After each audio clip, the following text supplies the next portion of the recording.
Buenos días, compañeras, compañeros y compañeras. Somos el grupo de trabajo Bucarest de la asignatura de Psicología Social. Los integrantes somos Constanza Saldías, Daniela Veloso, Juan Gutiérrez y Pablo Salinas. Para este trabajo, como grupo decidimos hacer nuestra cápsula educativa sobre las emociones sociales. Para hablar de dicho concepto, necesitamos explicar la siguiente pregunta. ¿Qué son las emociones sociales? ¿Qué relevancia tienen en el estudio de la sociología y en qué casos puede hacernos útil para comprender nuestra realidad social?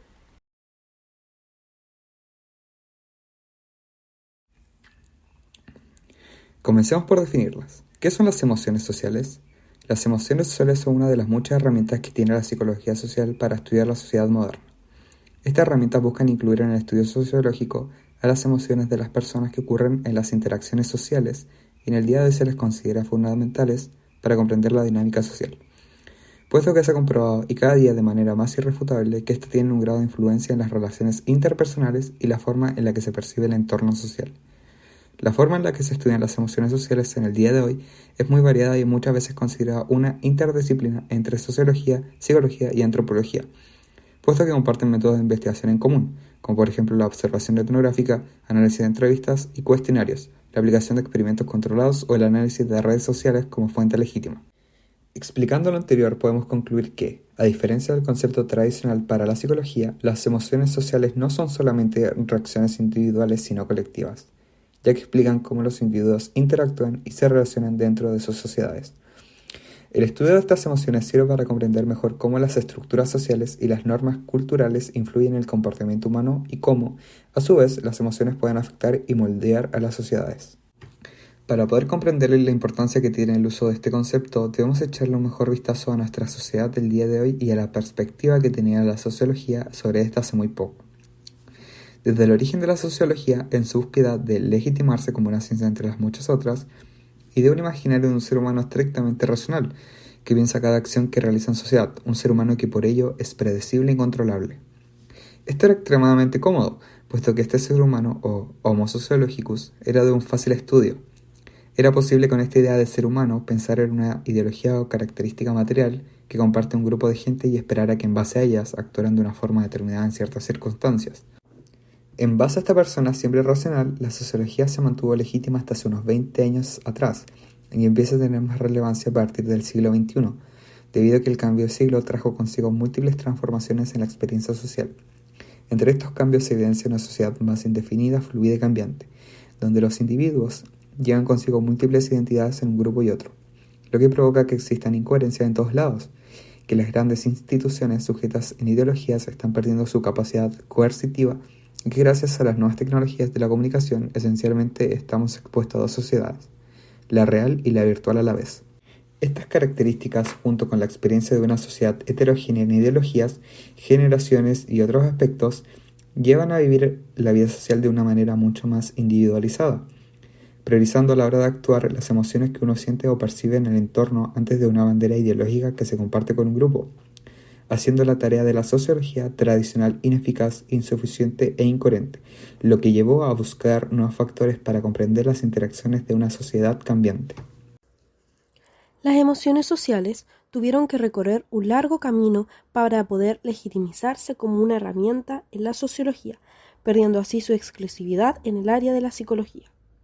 La definición de las emociones comienza con las teorías darwinianas, quien argumenta con la respuesta física en animales, que las emociones son básicas, biológicas y reducidas en cantidad.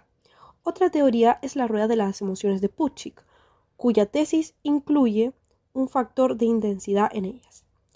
La teoría de Lochain es muchísimo más química y considera que las emociones es consecuencia de cambios hormonales en el cerebro, provocando síntomas visibles.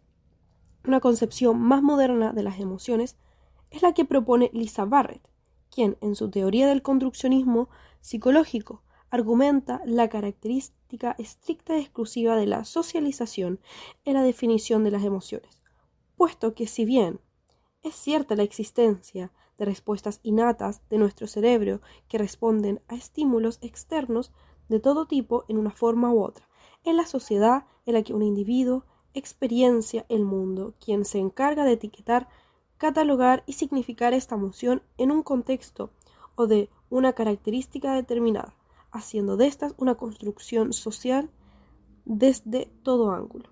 Esta tesis está apoyada en múltiples argumentos, tales como el que en diferentes idiomas existen palabras para definir emociones específicas, en otras culturas no sabrían catalogar con tal precisión, lo que genera una diferencia cultural en la forma en que uno define las propias emociones y las del resto.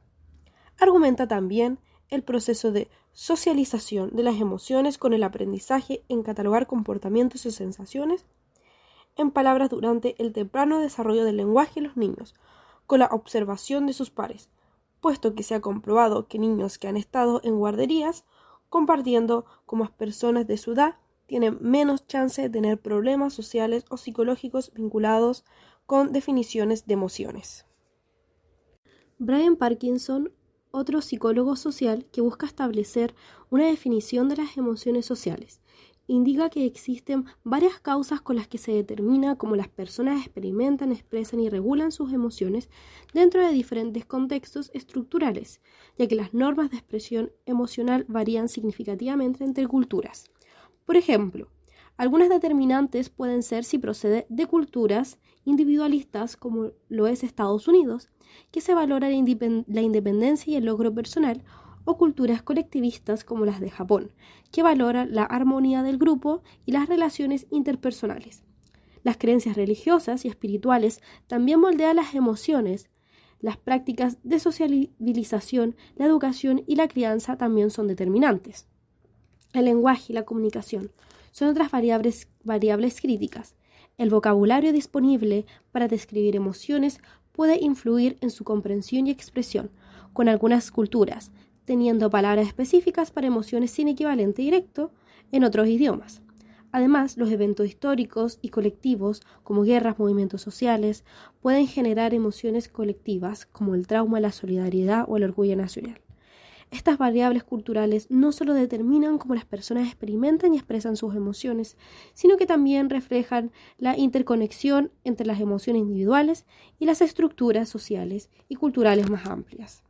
Así, entender las emociones sociales desde una perspectiva cultural nos permite comprender mejor la complejidad de las interacciones humanas y cómo las emociones son tanto un producto de las influencias culturales como una fuerza que puede afectar y moldear las sociedades. En palabras de Brian Parkinson, catedrático de Psicología Social en la Universidad de Oxford, aunque muchos de los objetivos y de las causas de las emociones estén ubicados principalmente en el ámbito interpersonal, su importancia emocional particular está también definida por sistemas de valores culturales más amplios.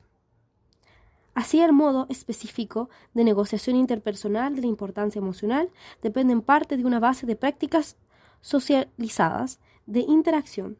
De este modo, la cultura, como así también los factores interpersonales, realizan una importante contribución a la determinación social de la emoción. Para poder entender de una mejor manera el manejo de las emociones sociales y cómo éstas pueden afectar drásticamente en grupos colectivos, decidimos poner de ejemplo una investigación titulada Otra adicción, las sectas y su logro de inducir a la independencia y a la servidumbre, escrita por Amelia Musacchio de San, la cual busca indagar en las sectas y cómo éstas pueden llegar a recolectar grandes cantidades de gente en base a la manipulación de emociones. Pero primero de todo, ¿a qué nos referimos con una secta? Una secta es un grupo de carácter coercitivo confirmado por un grupo de seguidores y seguidoras de una doctrina ideológica o religiosa caracterizada por tener creencias y prácticas y rituales distintivos. Una de las características principales de las sectas y cultos es el liderazgo carismático, donde un líder central ejerce una influencia significativa sobre los miembros del grupo, siendo a menudo visto como una autoridad absoluta. El secretismo es una herramienta común para mantener el control interno y evitar influencias externas. Además, las sectas y cultos fomentan el aislamiento y control social, para fomentar así la lealtad al grupo. El compromiso y el sacrificio son fundamentales en la dinámica de las sectas y cultos. A menudo se espera que los miembros muestren una dedicación total. La dinámica del grupo y la presión social también juegan un papel crucial. Se fomenta la conformidad dentro del grupo y a los miembros que cuestionan o desafían las enseñanzas o prácticas pueden enfrentar sanciones ostracismo o expulsión. Las promesas y amenazas son herramientas clave utilizadas por las sectas y cultos para mantener el control sobre sus miembros.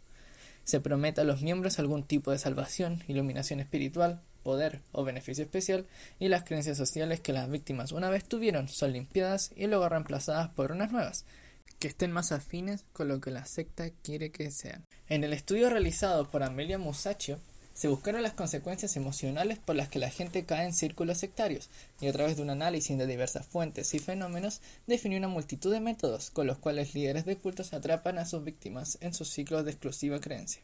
Ejemplos de estos métodos son el lavado de cerebro y una despersonalización de las víctimas para reemplazar las creencias previas por otras nuevas, haciendo las creencias del culto la nueva correcta y generando un sentido de dependencia hacia el líder. Por un lado, se evidencian emociones relacionadas a un suceso traumático o de debilidad emocional con la cual un líder de secta podría explotar para facilitar su inclusión en el grupo. Estos factores pueden incluir rabia o pena por la pérdida de un conocido pariente, una necesidad de seguridad o autovaloración, así como también una insatisfacción a la creencia que se posee o a la vida misma. Por otro lado, las consecuencias emocionales y problemas psicológicos de estar atado a una secta y ser víctima de un brainwashing son entre muchos otros, la culpa, el miedo o el sentimiento de una constante amenaza a los valores sectarios por parte del resto de la sociedad externa hacia ellos. Pensar en las emociones en este contexto nos permite comprender de mejor manera la experiencia individual que emerge de estos grupos sociales, dejando en evidencia lo dañino que puede ser para el estado psicológico y emocional de un individuo que es víctima, puesto que inevitablemente acabaría afectando no solo cómo esta persona actúa y experiencia en su propia vida, sino que al resto de las personas con las que convive también, sean amigos o familia.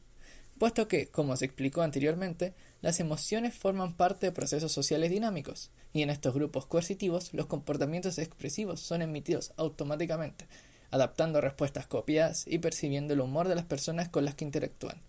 De esta manera, los líderes de las sectas pueden manipular fácilmente a sus adeptos porque todos, al adaptar y compartir códigos de conducta, opiniones y dependencia emocional, pierden su independencia e individualidad y son reemplazadas por aquella identidad colectiva y excluyente al resto, que con dicotomía de nosotros contra ellos, se refuerza una lealtad y sumisión a la secta.